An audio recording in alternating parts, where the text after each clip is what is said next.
little cobwebs screwing across my face when I'm ducking under the trees. Oh, and when it lies on your skin, it tickles like hell.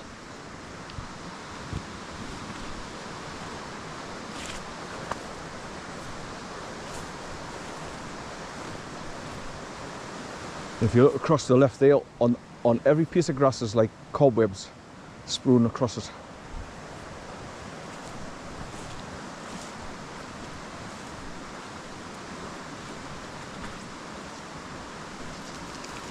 I went into the bathroom the other day, there was a spider in the bath. It was nearly as big as me bloody hand. I thought, bloody hell, look at the size of that. Long legs. They've got tiny bodies, but they've got long legs, which mean they're not huge, but they're tiny.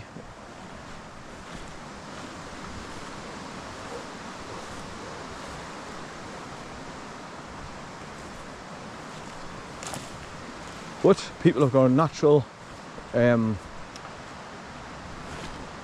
what's the word? Well, they're scared of them spiders, arachnophobia.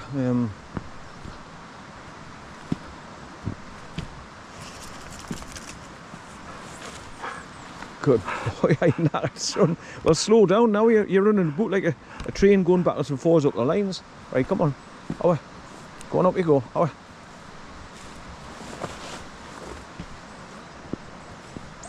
Away. Away. Go on, son. Good boy. Now, he surprises me sometimes though, because all he wants to do is go off and run backwards and forwards. Then sometimes he comes back and he's just right behind my ankles, which Corn used to do. Now, if I could get him to do that all the time, it would be absolutely brilliant. But he's just so unpredictable, and that's why I've got to put him on his leader, especially if I go anywhere near main roads, because he's got no sense. He would just see another dog across the road and just run out in front of cars. So he's got to be on a leader. And where my daughter lives on Bowden Lane in South Shields, it's right on the main road. Where you come out of her cul-de-sac, you're on the main road. So from before I even get out the gate, he's on his leader to make sure he doesn't run out and go on at the main road and get killed.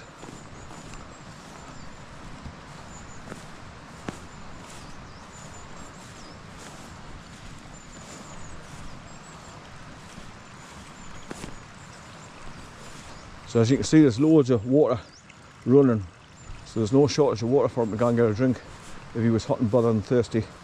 But it's not hot today, it's like warmish. But it was cold first thing this morning, and that's why I put my thick sweatshirt on again. I always do it first thing in the morning. Then if I got here and it turned out to be a red hot summer's day with the sun coming up and blaring, I can just take it off and put it in the car, leave it there. Just walk along with my t-shirt. But that means that short sleeve, and you end up getting scratched off all these trees and bushes, squeezing past them.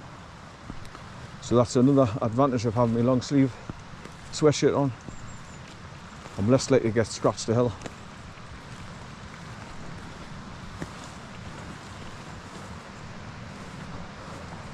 Now, if we've been along here about 3 or 4 times, he knows exactly where we are, so he might go ahead, but he'll not go that far because he knows that where I'm going and what we're doing. And because he's been here before, it's not new for it to go excitable exploring further up. So he'll just go so far up and then come back. Like, speak of the devil. He's full. What are you doing? You're full of beans, son. Full of beans, aren't you? Good boy, son.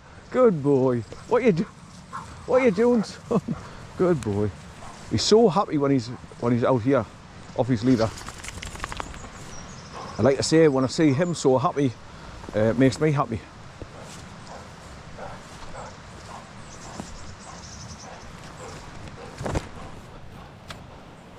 And then obviously, because he's having his all running about now, burning off all his energy at the beginning, by the time we start walking back, he's just slowed right down and he stays behind us most of the way. Right, here's the little quarry coming in this setback to the left, look. and the ground leading to it is just totally swamped with water underneath the surface, flooded. In fact, I think I can see all the water now, even right next to the path. It's that bad.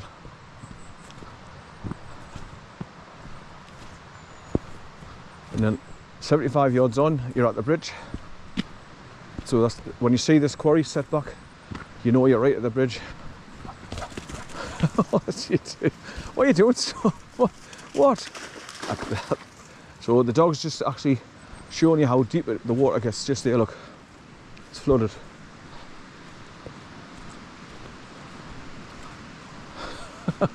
It's funny to see when you have these funny moments. But you can see where all the big rocks have fallen down from, and they've been quarrying this bit here and using all the boulders for to line the embankments of the burn for to stop the erosion. What it's pissing doing, and it's hitting the bends really fast, just washes away the embankments. Right, so I'm at the bridge here now.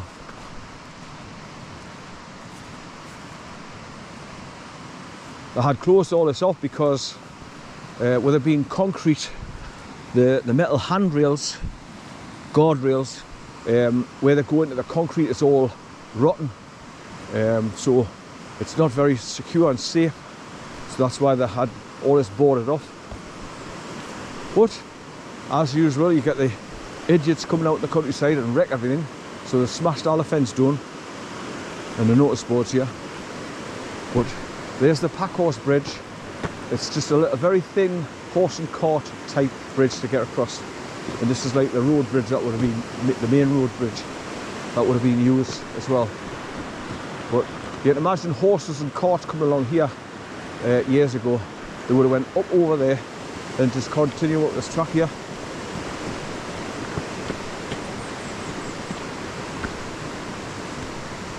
Right, so they smashed all the fencing on this side as well. It's probably people that come up here with motorbikes or those electric bikes. So you cross over the bridge and you come up the path here, duck under this tree, and then you get onto the track here.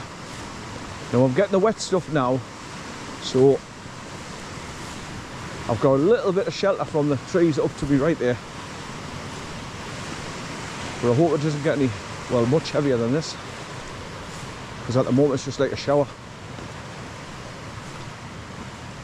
But the weather forecast did say there was, you could see sporadic patches of water coming across from the west.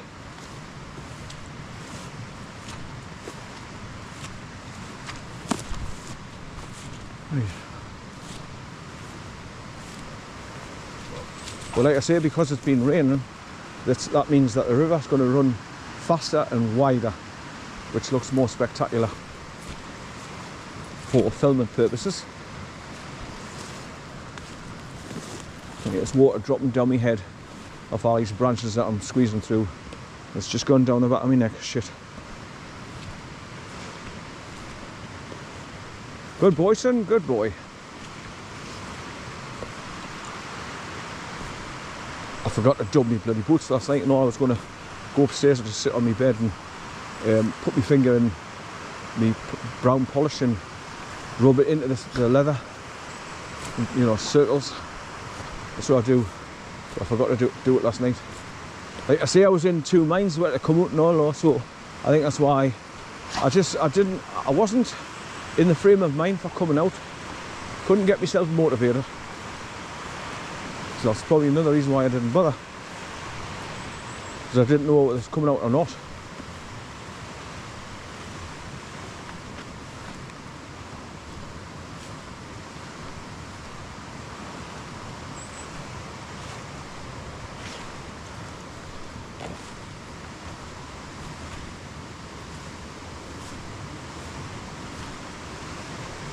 And a puddle of water too in the track here on the right.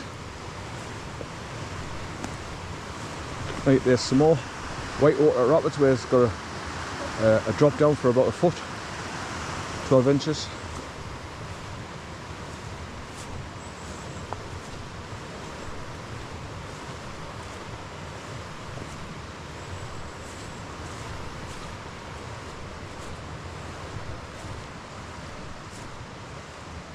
Right, so this is where you've got to duck down under this tree.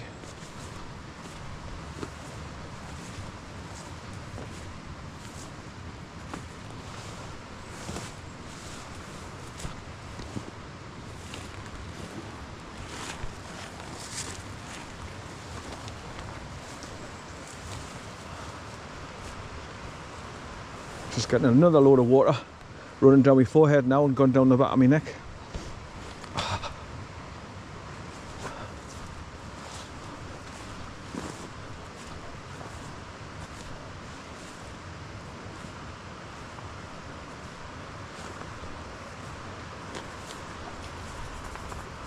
Good boy, son. Where you been?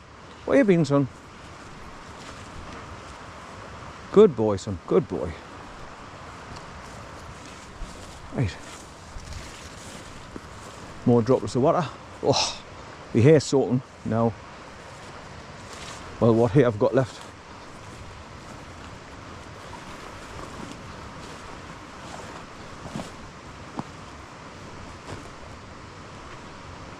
Come on, son. Up here. Come on. Up you go. Here. Here. Keep getting tripped over when my foot gets caught up on these little tree roots. Like, it's just done it again. Come on, son.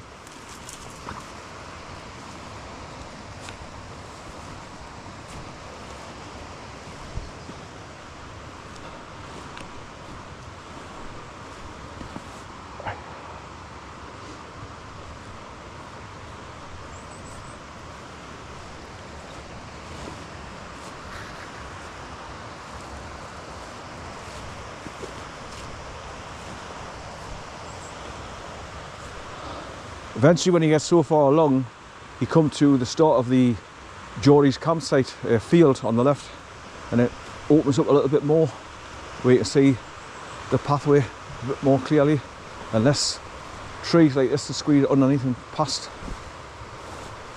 because it's more open.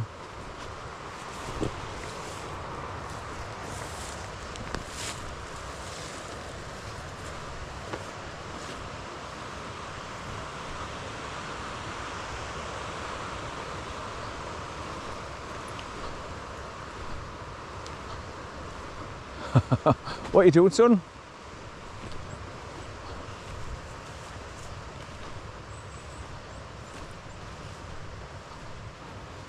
Right, I better get me tissue out because it's raining constantly now, so it's going to be water droplets get on my lens and that will spoil the videos.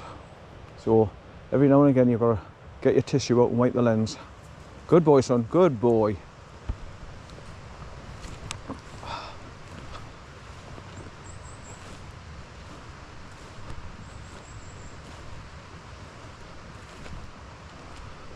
I wouldn't care. I've got my rain mac in me in the car, but when I first got out of the car, it looked lovely.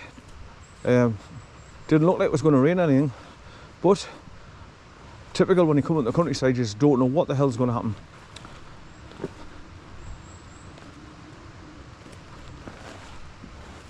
Very unpredictable. But there's the perimeter wall of the Geordie's campsite.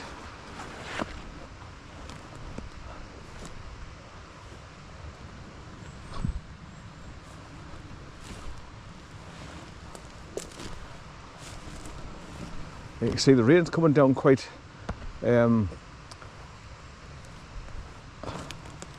substantial now. Oh, I'm getting tripped over by these. Oh, that's it. 4 or 5 of them. Something's pulling my foot up.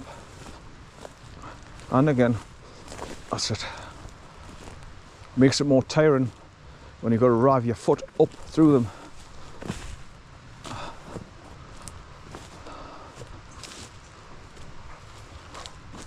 What are you doing up there, son? Come on down here. Come on down here. Good boy. Where you been? Where you been, son? Where you been? Good boy.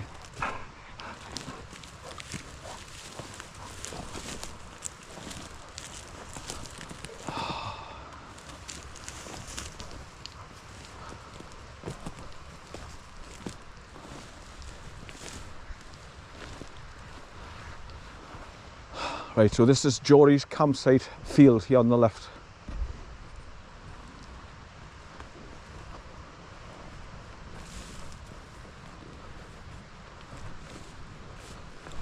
Oh yeah, boy. I didn't get this was such a ditch this. Nearly tripped over. What the hell's that? Big boulder or tree trunk. Step over it. That's it. Because the grass is growing so big now, and obviously nobody's along here to keep it down and cut it, it's just going to get taller and taller and taller and strangle the pathway more and more and more. So you can see the pathway now on my left. That's what it was all like before. You can see clearly down at the bottom of all the bits of grass and reeds and that. See the pathway? But not now. It's all getting overgrown. But if you look over there, you can see all the fast moving rapids coming around the corner.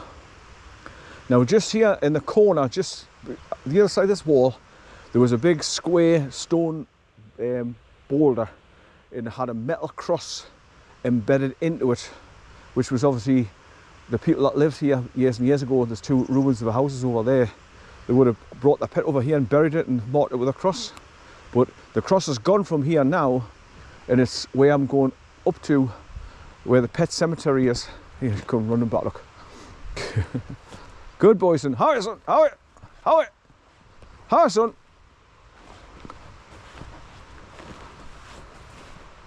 How are you, son? Good boy. Good boy, son. Right, so the perimeter wall comes right along here.